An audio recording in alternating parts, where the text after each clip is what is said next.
I just want to remind everyone a bit of housekeeping and safety information that if the continuous fire alarm sounds, please evacuate the room and the public gallery by the stairwells and do not attempt to use the lifts.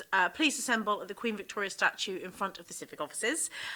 In order to comply with the Portsmouth Cultural Trust fire marshal regulations, if you signed in at reception, please remember to sign out when you leave the building after today's meeting. We are obviously live web streaming the meeting this morning, so if I can draw everyone's attention to the fact that this meeting will be streamed through the Council's website at a fixed location at the back of the room, and that the camera will record footage of people entering and leaving the room while the meeting is in progress. Members of the public are also permitted to record the meeting on the understanding that it neither disrupts the meeting nor records those stating explicitly that they do not wish to be recorded. May I ask everyone to use the microphones provided when they're speaking by pressing the button on the right-hand side. Okay, so welcome. Councillor Dowling. In terms of item 1, apologies for absence, we've got apologies, well, a tentative apology from Councillor Chowdhury, who is attending other council business and may get here slightly late. Anything else, Vicky? That's it, isn't it, in terms of apologies? That's fine, yes. Okay. Item 2, declarations of members' interests. No, I have none to declare. So, yeah. And therefore, we're on to item 3, the Solent Recreation Mitigation Strategy. So, Claire, I assume you are introducing the report. Thank you, members. Just to remind members the background of this, as you're all aware, there's a large area of the Solent coastline that is protected under the Habitats Regs. And to address this issue and to manage development across this wide area, a project was set up to look at it strategically across a number of authorities and to come up with a mitigation package to mitigate the impact of development across the SPA. An interim framework was created, and this is detailed in the Portsmouth City Council Special Protection Area SPD that was adopted in 2014. Work has gone on over that period, and a definitive strategy was drafted and went to consultation between the 17th of June and the 17th of September 2017. The definitive strategy was reported to and agreed by the Push Joint Committee, and is now for each of the authorities that form the Solent Recreational Mitigation Project to come for agreement to their respective cabinets to approve and agree the mitigation strategy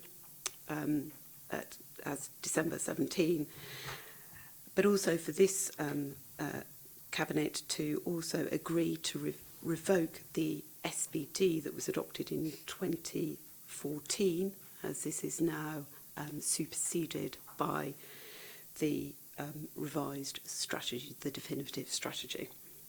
One of the things that has changed as a result of the definitive strategy is that the charging schedule has changed, and you'll see at 3.6 the revised charging schedule. This was consulted on, and it's been the subject of significant debate through the Push Joint Committee and between and among the authorities and Natural England. The final charging structure that you see at 3.6 is considered to be a reasonable approach across the partners that form this project, and has obviously been the subject of consultation. So the recommendation is as set out in the report. Thank you very much. And can you confirm, have other councils approved this? Are we the first, or are we in the middle, or? I think from the discussion we had yesterday at the Push meeting, we are the last two, and that's just because of the timing of this meeting. Thank you very much. Colleagues, questions, comments? Yeah, Ben. Given that we are now towards the end of the list of councils approving it, were there any particular issues that came up in those equivalent meetings that you feel are worth highlighting? all councils have agreed to it. I think the only issue that seemed to come up by 2 or 3 authorities was the desire for there to be more publicity about the types of projects that were included in this strategy. There's a board meeting of the project next week, and that will be a subject of the board meeting to confirm how we better publicise what the projects are in the short, medium and long term, and how they relate to each of the respective authorities. Thank you, Claire. Thank you very much. Well, personally, as the Vice Chairman of Push, I've sat through several meetings talking about the Solent Recreation Mitigation Strategy and the new improved version of. And yeah, I'm more than happy to follow the recommendation in the officer's report, which is to first of all agree the new Solent Recreation Mitigation Partnership, Solent Recreation Mitigation Strategy to start from the 1st of April 2018, and also to revoke the Portsmouth City Council's Solent Special Protection Areas Supplementary Planning Document 2014. So that is agreed. Thank you very much. Okay, so moving on to item 4, we have the Self-Build Custom House Building Register local eligibility criteria, and I'm assuming, unless otherwise told, oh no, okay, sorry, what's your name? Okay, great, lovely to have you here. So Hayley, for you to introduce the report, thank you. Thank you, members. So just to run over the background to begin with, so in 2015, the Self-Build and Custom House Building Act was introduced, and this required local planning authorities to keep a register of people who are interested in acquiring a plot of land to build their own property. Individuals can ask the local planning authority to have their name added to the self-build register.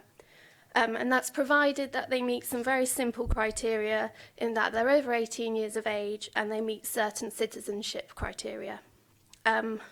The individuals can ask authorities across the country for their name to be added to the register, and their name can be added to multiple registers across the country. In Appendix 1 in your pack, to go with this report, it shows you the home locations of individuals that are currently registered on Portsmouth Self-Build Register. So in addition to the standard national criteria, there's also regulations that were introduced in 2016 that allowed individual local planning authorities to introduce other criteria, such as a local connection test or a fee for names to be added to the register. The idea of these extra criteria are to help councils to better understand the local demand for self-build and custom house building. And they're not intended as a mechanism for limiting who can apply to be on the register. It's just to help us understand local need. Appendix 2 of the report gives you an idea of what other local authorities in Hampshire have done with these local criteria. So under the 2015 Self-Building Custom House Building Act, each local authority has a requirement to grant enough suitable planning permissions for the number of plots required as shown by the register. So what this means basically is if we had 20 individuals on our register, we would have to provide planning permission for 20 plots of land suitable for self-build housing. It should be noted that the purpose of the self-build register is to understand what the level of demand is for this type of housing in a given local planning authority area. The council are able to grant permission for self-build and custom-build housing beyond this level of need shown on the register. However, in Portsmouth, given that we've got limited opportunities for development, it will be a challenge. It's probably a challenge to meet the demand that's shown on the register, let alone anything above this. So in acknowledging our need to focus our resources to meet local needs, it's recommended that the council introduce a local connection test. This would mean that the council would only be required to grant enough permissions for the number of people who meet the local criteria. So we wouldn't need to grant plots for self-build housing for those who live or work outside of the city. The second local criteria that I mentioned was the introduction of a fee. At the moment, we're not proposing to introduce a fee because it can only cost the cover of administering the register, which is very minimal at present. And I feel that it also might dissuade individuals from asking to go on the register who otherwise might have a need for self-built housing, but because of the fee will be put off. So yeah, the recommendations are at the front of the report. Thank you. Thank you very much. Very well introduced. Is that your first one coming to Pred? Yeah, very, very good. A very comprehensive report, well written and well laid out. Colleagues, comments or questions? Ben. Thank you, Hayley. I think I'm just being ignorant this morning. Can you just clarify, is it a case where people from outside of Portsmouth won't be able to get onto the register, or is it simply a case of anyone can still be on the register, but we only plan for those within the criteria that you've laid out? Yeah, I didn't mention this because it all gets a bit complicated, but if we introduce the local connection criteria, the register then gets set up in two parts. So the people who are not in not resident or working in Portsmouth are on one part, and our residents are on the other part. And then we only need to think about the ones on our part, that the part that are resident or working, for the amount of permissions we provide. Does that make sense? I think so, yes. So under 4.2, in terms of eligibility, is this for the national house building regulation? Because that's just talking about generic being a British citizen effectively and being over 18. Yes, that's correct. Yeah, okay. All right, super. I mean, I am concerned, because of the way that the legislation is set up, that we could have 100 self-builders register, and that could really put us in a bit of a hole. The question I have is that if we if we're not able to meet, because we are very, very limited on brownfield, if we are not able to meet the required identified sites, plots for house build, self-build, would that mean that we could then be susceptible in terms of appeals on other developments, or was it only for new builds? Because if it was like knocking down a warehouse and building a house, for example, knocking down a garage and building a house. Yeah, so at present, because it's fairly new legislation, it's not clear what happens with authorities who don't grant enough suitable permissions. And I suppose the important point is it's permissions, suitable permissions for self-built housing. So the legislation doesn't say what those plots look like, other than the fact that they're service plots of land suitable for building a house. Okay, thank you. Because when you tie this in with the PD on commercial to residential, I mean, again, for a city like ours, the impact on the loss of employment space is just enormous. And once it goes resi, it never goes back. So it's very unlikely. So I am concerned about this. It might be worth us thinking about how we might want to draft something to go to Minister for Housing on this, just so they have a think about what the impact could be on deeply or densely, populated urban areas, for the rural areas and semi-rural and towns that have got more space. It's an entirely different ball game completely. But for us, this could be a real sticky wicket, and something which I think we do need to keep an eye on. Like always, devil's in the detail, isn't it? Any other comments or questions? No. Okay, thank you very much. Well done, Hayley. Good to have you here. Right, so in terms of the self-build and custom house building register local eligibility criteria, it's recommended that it's accepted, approve the introduction of the local connection test as set out in this report to be applied to future applications to the Council's self-build and custom house building register received from the 1st of March 2018 onwards. So that is agreed. Thank you very much. Okay, so moving on to item 5. Our favourite subject, the viability evidence in planning decisions. Who's drawn the short straw for this one then? Yeah, that's well and truly mine. Right. The reason why the report's at Pred this morning is in response to the motion to full council that came on the 17th of October, and it's in response to that motion to full council. This is a very, very long debated situation within planning. There's probably less concern over viability testing in the context of local plans, but certainly in the context of planning applications, it has been a long period of deep frustration because of the lack of transparency in that decision-making process. However, this is a matter, because it's a national issue, not just a local issue, that has been picked up in the most recent consultation on the right homes in the right places. And we are confident that it is a matter that will be addressed in the forthcoming draft National Planning Policy Framework that is due to be published, I believe, in the next 2 weeks. So it's a matter that will be dealt with nationally, and for that reason, my recommendation this morning is that we wait for the drafting of the MPPF, which will be a draft full consultation, and that we look at how the MPPF is suggesting this is dealt with at a national level, and obviously as a consequence at a local level, and that we make consultation responses as part of the MPPF and move forward on the basis of the national position on this, rather than trying to address this at the present time at a local level and then potentially do abortive work, because we'll have to follow the national position on this. Thank you very much. Just a couple of questions. What is the date? Have you been given a date of when you're expecting the confirmation from the ministry?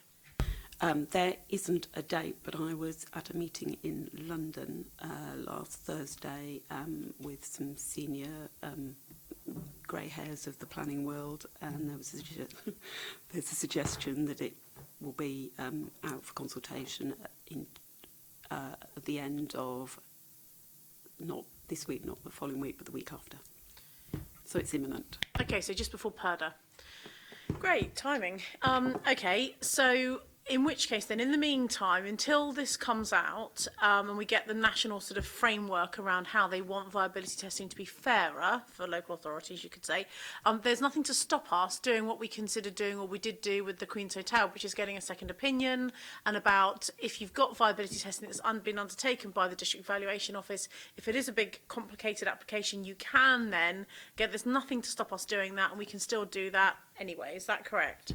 Yeah, so in terms of the way we're dealing with viability assessments, we sometimes use the district valuer and sometimes we go to other consultants. It's currently an agreement between the planning authority and the applicant, and it will depend on the nature of the proposal. So if there's a great deal of construction cost involved, we'll go to other specialists for that advice. In terms of the way we sort of manage that advice and share it with members, there is nothing stopping us, by agreement with the applicant, to have a briefing with members where the applicant shares the information in advance of the planning committee so that you can see that information.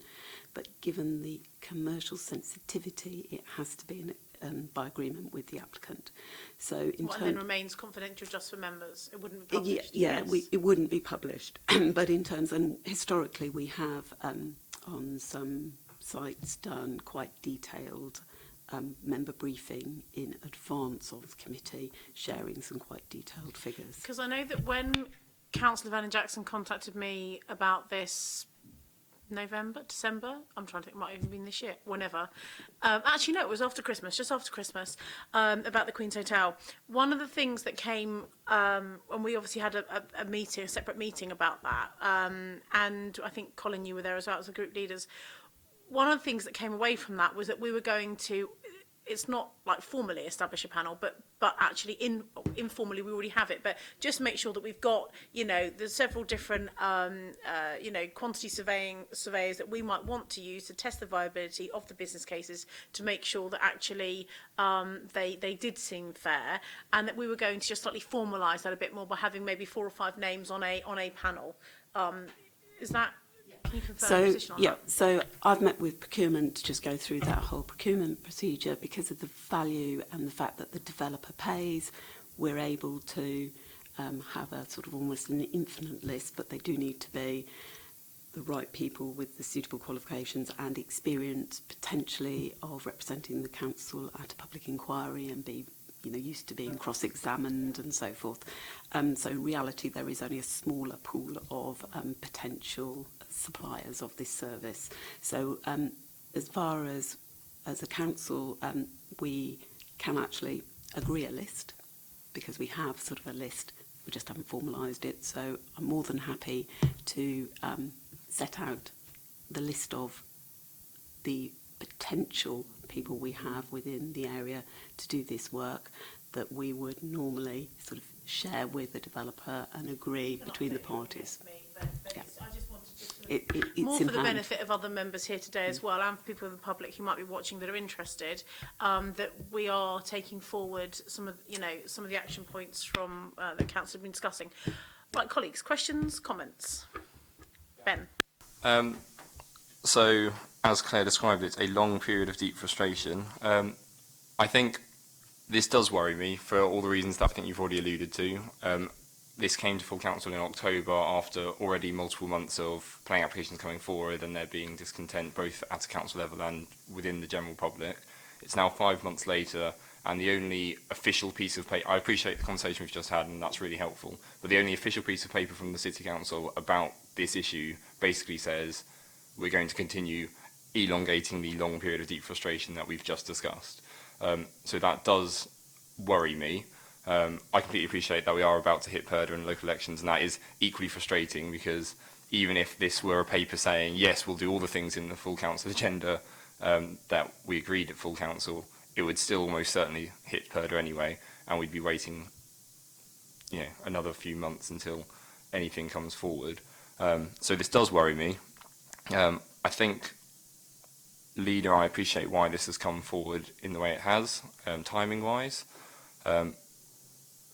I think it would be good if we could formalise some of the things we've just said, and that yourself and Claire have just said, in an official council document sooner rather than later, because there were very clear suggested actions that we can take, and it's fair enough saying we want to wait for guidance from government, but the thing is that government, as we all know in this room, can take quite a long time to provide guidance, and dates for provision of guidance do tend to get pushed back quite a lot. We will hit the local elections either way. In the meantime, planning applications are coming forward every day, and we don't have a clear, formalised system for how those viability assessments are assessed from a public perspective. And that worries me. Yeah, if I can just maybe come... I've got a proposal. Okay, so under recommendations, 2.1 we have there, which is to bring a full report back, obviously, once the government have concluded their position. I'm proposing to add in a 2.2 with Claire's advice, please, that says, so the recommendations ending with proposals for viability evidence and planning decisions, and then 2.2 formalises it would be formalised an extended panel of companies to carry out viability testing, because that's effectively what we've just been talking about. That's Ben's suggestion. We've already got it anyway. We can sit here really and reel off probably 4 names of companies that we could go to right now that we know would be robust in a public inquiry, we know will do the job properly. If the developer is using X, then we've got another 3 or 4 we can use, which would include the district valuer, but also to make sure that we're using the private sector, because we know that they may operate slightly more robustly, or it's matching toe for toe if the developer is using a private company. So I think that with very little work, we could easily formalise? Formalise even, that's the one. My head can't get can't get around that one. Formalise or formulate. Anyway, so I think we could quite easily do that, couldn't we? And that would be no extra work. Are you happy with the proposed wording? Yeah, I'm quite happy to formalise the panel and also to formalise the process we currently go through, including how we manage members' briefings in advance of planning committees, because I think that maybe is something that we could improve on, so that you actually have a formal briefing and that we get the developer to agree the exact extent of information he's willing to disclose. And if necessary, we bring the advisor into those briefings as well, so that you can actually question some of the rationale behind the figures and the findings. The decision to formalise the panel and to make it, a document that people can look at, and it would then So we're taking the decision, I'll take the decision today to do that. The actual document of these are the 5 companies, let's say, and this is the reason we've picked them, and all the extra bits of information you've just said could be a report that could come to either Cabinet if we want it to, which is in 3 weeks' time. Not that it really needs to come to Cabinet, it's a Pred decision, but we don't have another Pred decision now until after Purda. So it can come to Cabinet if you think that that's appropriate. If not, we can hang it back to the next Pred meeting after Purda to come as an addendum to this with, hopefully, the overarching report on the wider strategy around viability once the government have given clarification. Yeah. That's fine, and I think it's best to come back to this meeting given the nature of what we're dealing with. Ben. Donna, sorry, Leader, that still worries me because that's the same timeline as the current decision. So I would rather see, even if it's an interim report, come to Cabinet and that be published on the council website in all the usual ways. Okay, that's for me. Thanks very much. No, sorry. We'll come to that point in a minute. Right, okay. Colin, any other questions? Right, okay. So, Claire, anything you specifically want to add? Because... Yeah, I wanted just to, because this piece of work is almost what we're doing now, so is there merit in it being delegated, and then I just circulate that piece of work for... No? Okay. No. Okay, there is a huge amount of work that needs to be done here, and we do need to make sure we're getting a good deal for the authority. There is no point in us bringing forward another report, either by having a special Pred, or, I understand what you're trying to get at, Ben, but at the end of the day, we were using the district valuer as our default position, and I think that that was a given by most of the developers out there.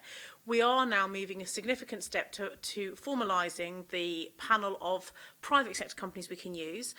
We've already got costings, Claire's spoken to procurement. There's been a huge amount of work that's gone on behind the scenes over the last 6-8 weeks, which I think has been very good and very useful. Today, by adding in a 2.2 in the recommendation to formalise the extended panel, I think that is a massive step forward, and it means that I'm content that any applications that come forward that we need to be negotiating viability on between now and June, July, whenever this might come back and be formally agreed, once the government have given it noted it. It might even be sooner than that. Actually, could even be end of May, June, if the government announce it during Purda, which would be quite strange if they do. But anyway, so on that basis, I don't think this organisation is going to be hampered in any way by not being able to be robust around the viability testing. In terms of the overarching strategy of how we conduct the viability, or what percentages we'd look at to offset social housing or any of those kind of things, we can't, there is no point in us preempting that position, because we could get trumped by a piece of legislation that sits within the MPPF higher above. We have to wait for that. We will be wasting public time and money if we try and preempt that sooner. So I completely agree with Claire's proposal under 2.1 that we wait for that. It is deeply frustrating. I completely share your point of view, but I do think that by formulating the private sector panel, it does then give us a greater and more robust approach, particularly when a complicated application comes in and we can see they've used one of the Rolls-Royce companies to try and get them off their contribution in SIL and social housing contribution. We can go to an equivalent Rolls-Royce company if we need to, and we've got that flexibility now. And I'm assured that the council will be able to defend itself both at a public inquiry if that happens, but secondly also to the planning committee who have to make those decisions, which is not easy for them, I understand. So on that basis, the recommendation 2.1 and 2.2, Vicky, I've got the wording to share with you afterwards. I'm happy to agree. Okay, so moving on to item 6, the authority monitoring report. And I had a question actually before you get started on introducing this one, Claire. Just give me 30 seconds. Look at the front page, which I was reading last night.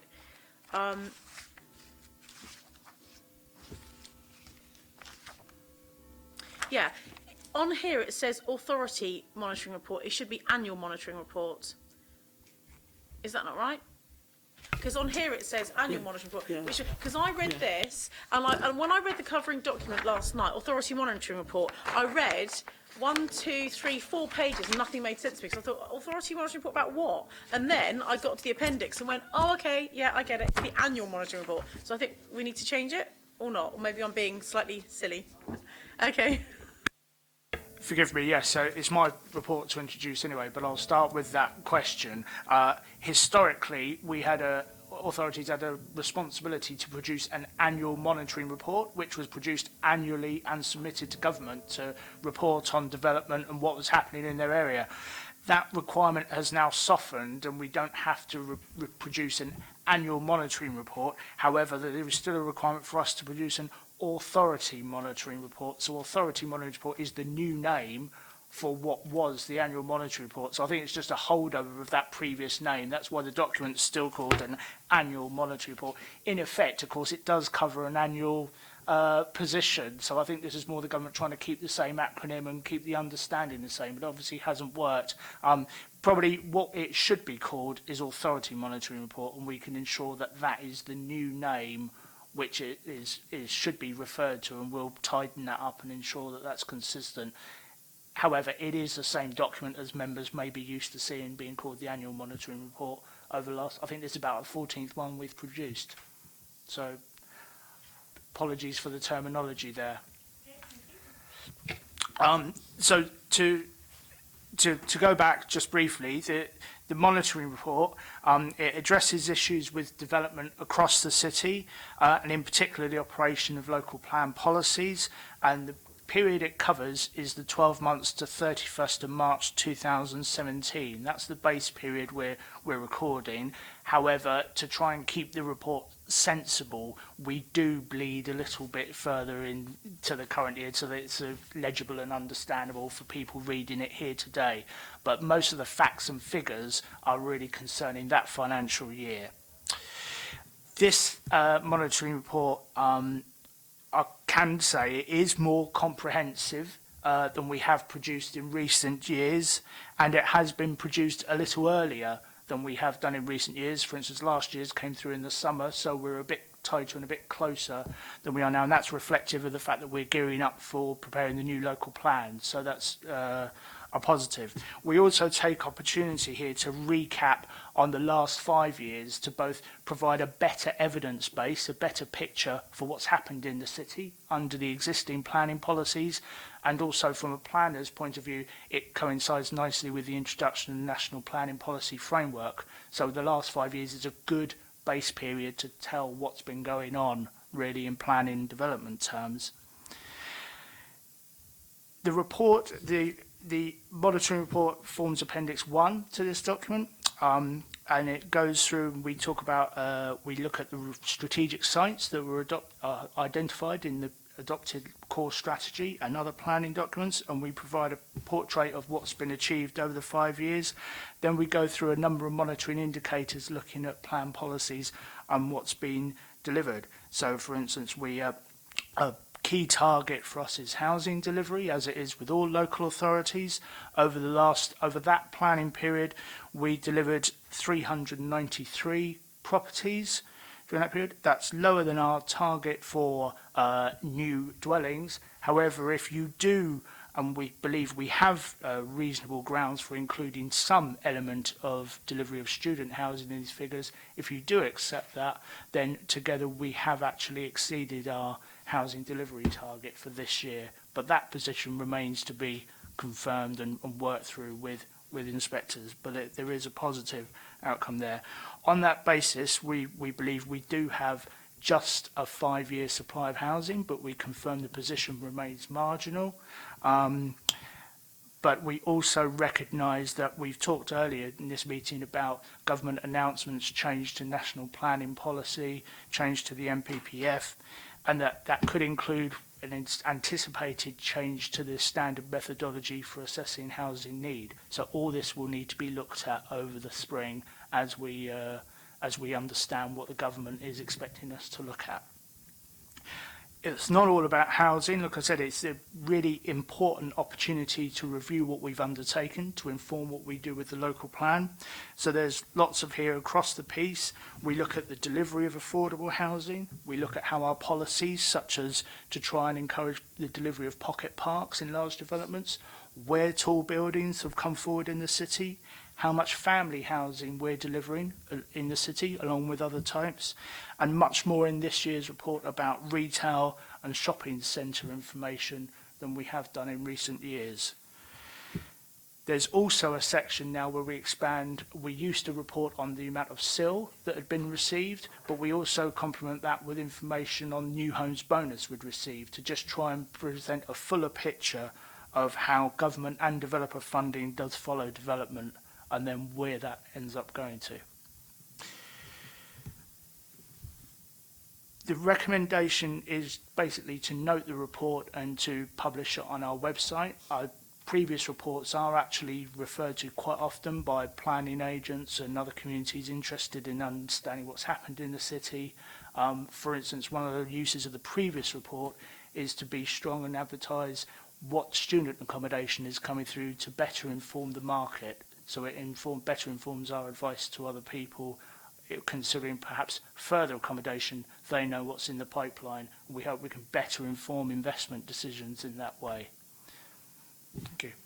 Excellent, thank you very much. Right, okay, couple of comments.